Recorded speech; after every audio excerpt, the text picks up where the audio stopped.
I know these past couple of days we've been raving about New York Giants training camp, but I want to take the time to talk about a lot of my concerns as well.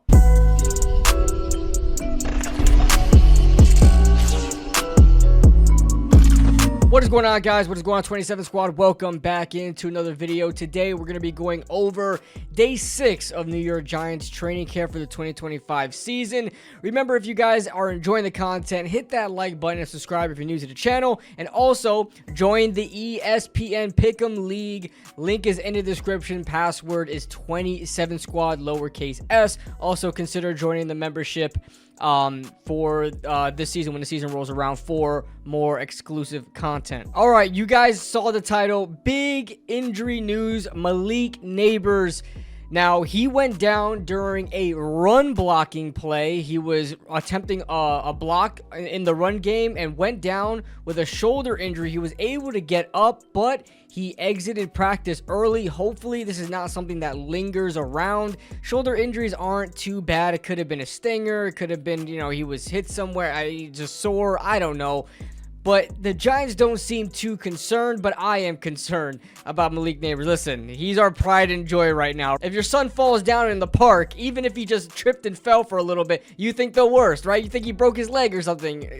That's how I feel about Malik Nabers, and he's already dealing with a toe injury. Now, injuries are going to happen. It's part of the game. The Giants aren't too concerned. I'm going to try not to be too concerned about it, but still, you guys know, right now he's our pride and joy. Also, a couple of other players did not participate today. Dexter Lawrence, I don't think is due to any injury. I think he's just him. He's just Dexter Lawrence. There's no reason for him to practice too much anyway. They did a lot of run-heavy stuff today, and why do we need to see Dexter Lawrence stopping the run? We know he can do it. You got to give it to these younger guys and guys that are trying to make the roster to try to stop the run, and I'll tell you right now, it is not working. The run game is terrible without Dexter Lawrence still. Also, no Cam Skattebo after a great practice yesterday. No Jalen Hyatt still. We haven't seen him in a couple of days, maybe a week or so.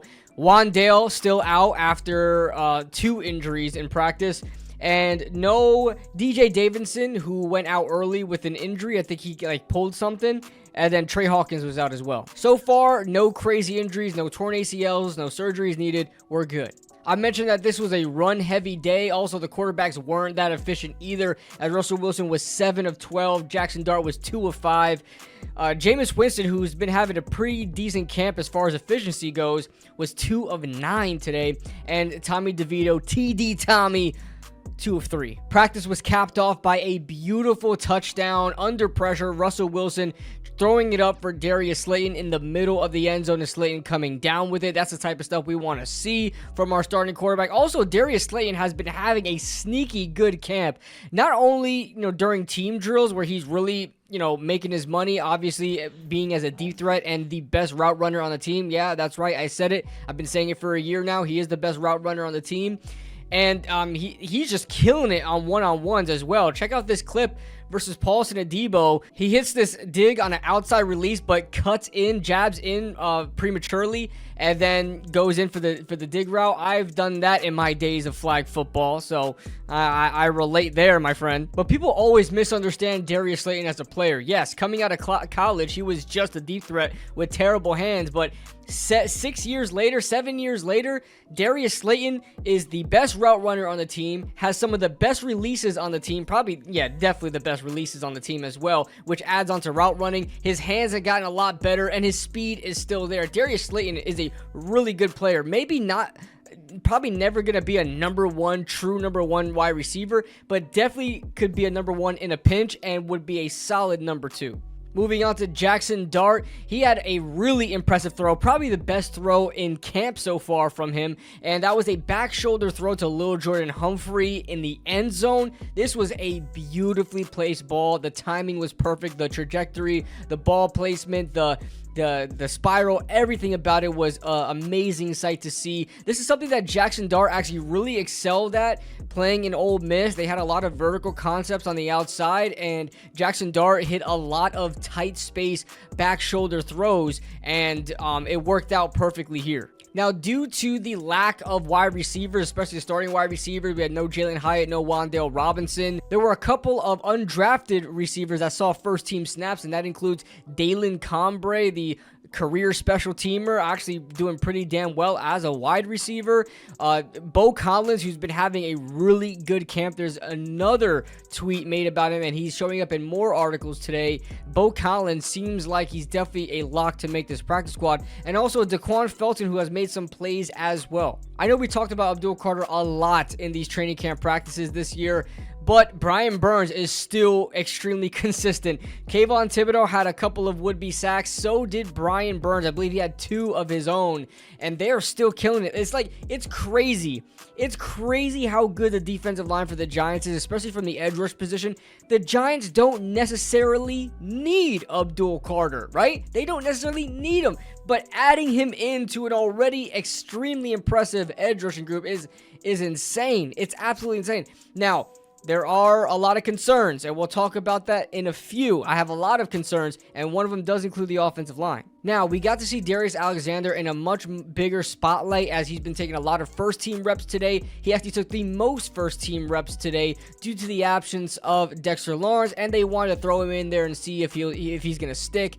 Apparently, that didn't work out so well. The run defense was horrid, as a lot of people were reporting on today. And Darius Alexander just hasn't made a lot of noise. And that's the thing I'm kind of most disappointed in right now. I was really excited for the Giants to draft him with the 65th overall pick. I was actually on board with drafting him with the 34th overall pick. If you guys remember my New York Giants mock draft, my full 7-round mock draft, I had Darius Alexander being selected with a 34th overall pick in the 2nd round. So I had a lot of high hopes and expectations for him, and it's just, I mean, he's been stagnant. I mean, I've heard a couple of quotes saying that he's good, and Brian Dable had some comments on it. He's like sneakily athletic or whatever. It's just not enough. I thought he was going to be a lot better right out the gate, but hopefully he develops into a much better player. Speaking of players being quiet, Bobby Okereke, who's just not been having a great camp. I mean, it's just been really quiet, really stagnant. I mean, you expect more from a guy like Bobby Okereke, who a lot of people say are like top 7, top 8 middle linebacker in the NFL. He made probably his first major play today, knocking down a pass over the middle. But when it comes to Bobby Okereke, the only thing that I've heard about him was last practice, him getting steamrolled by JMS. Like, I just want to see more from a guy like Bobby Okereke, who's supposed to be like the leader of the defense, the quarterback of the defense, the inside linebacker, the captain of it. We got a fun little nugget for you guys. Elijah Chapman. This gives me a lot of Nikita Whitlock vibes, right? And he gave me those type of vibes ever since the Giants got him because of his height. But Elijah Chapman was put at fullback today. And you could hear how excited Bobby Skinner was. Oh my God. Oh my God, we got Elijah Chapman at fullback. Oh my God, I can't believe it. You love to see it. I don't know if they actually do plan to use him as a fullback on the offense. I don't know. I would really love to give Daniel Bellinger something to do. I mean, the guy is so talented.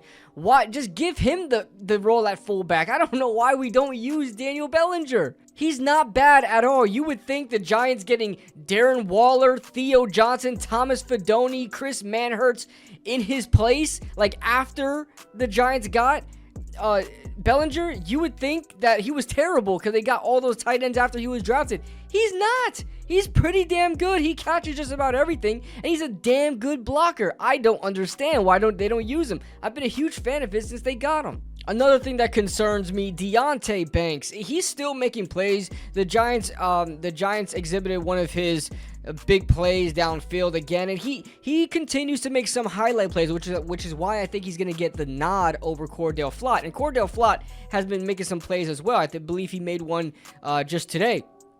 But the thing is with Deontay Banks, this guy, I put it on Twitter that he would be an absolute demon if he could just turn his head around. His coverage is solid, it's there, but when he's going downfield and his back is against the football, he doesn't turn around to look for the football where it could be clear interceptions or at least clear knockaways. Like, you look at his 2 interceptions, or at least one of them that I can remember, I believe it was against the Commanders in his rookie season, where he basically caught that ball over the shoulder. You know, he was able to do it then. I don't know why he can't can't do it now. His biggest problem is just turning his freaking head around.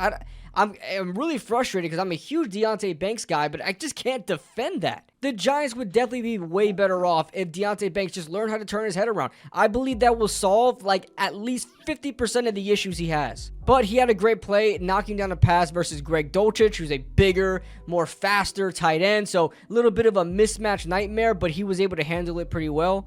And the last thing I really wanted to talk about was the offensive line. Guys, we talked about Abdul Carter. We've been talking about Brian Burns. We've been talking about Kayvon Thibodeaux.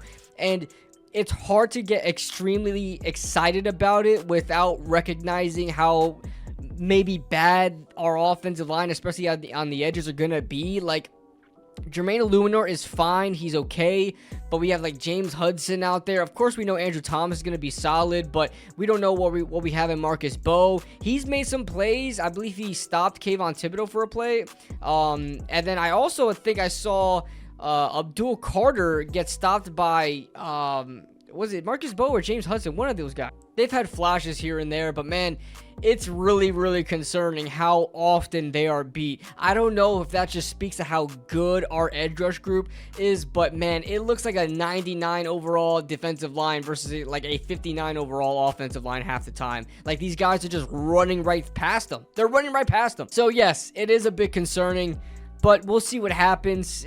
We could just have a really solid offensive line, but even on the interior, like, yes, JMS is, I guess, getting better. He started off extremely slow, and Evan Neal is starting to develop, but still, the interior of the defensive line is like, you know, what are we doing? They're able to run the ball a lot better, but I just don't know how I feel about, you know, being excited about JMS when he hasn't done much. But that is all I got for you guys today. Hopefully Malik Nabers is okay and we dodged one. Don't know. I really don't know yet what it really was. Pinched nerve, soreness, I don't know. Whatever. Doesn't seem like they're concerned, so I'm going to try not to be.